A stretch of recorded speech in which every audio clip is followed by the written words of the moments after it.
The global electric vehicle market is heating up, and China wants to dominate.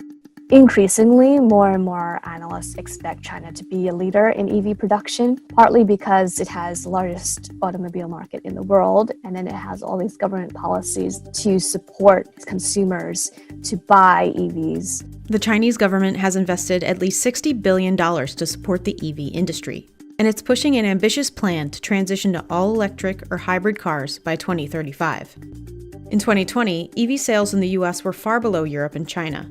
Out of the 3.24 million electric cars sold, only 328,000 were in the US.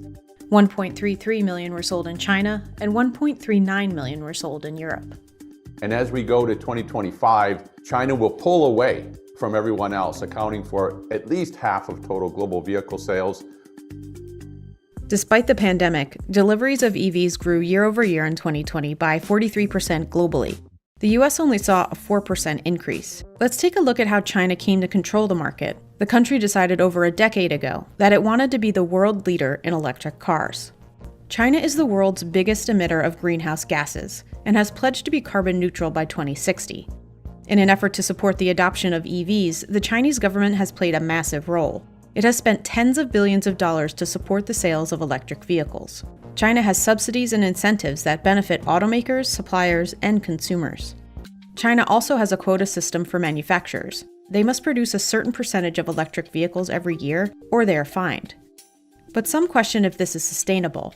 In 2019, after the government cut back on some incentives, sales fell, and the shares of EVs overall dropped from 8% in mid-2019 to 5% by the end of the year. But subsidies cannot last forever, and some think with the introduction of more luxury brands like Tesla, consumers can eventually be weaned off them.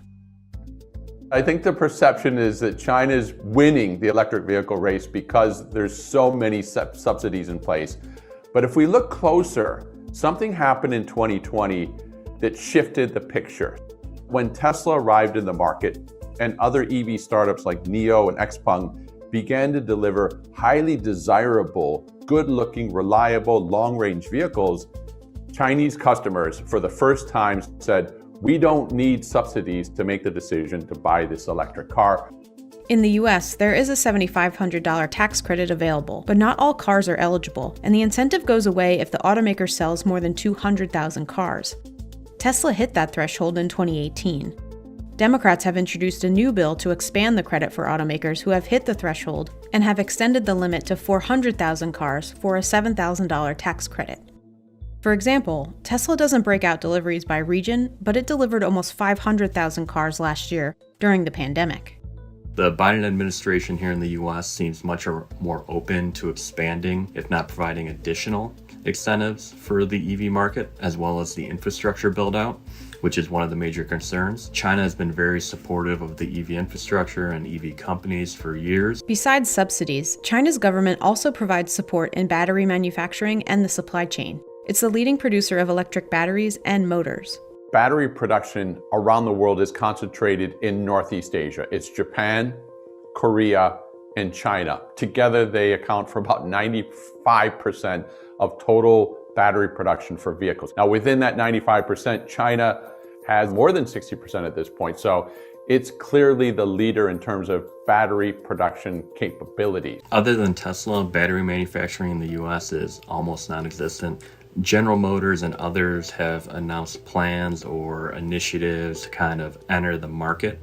GM has a $2.3 billion investment right now with LG Chem. They're building a plant in Ohio, and that plant is set to be finished in 2022.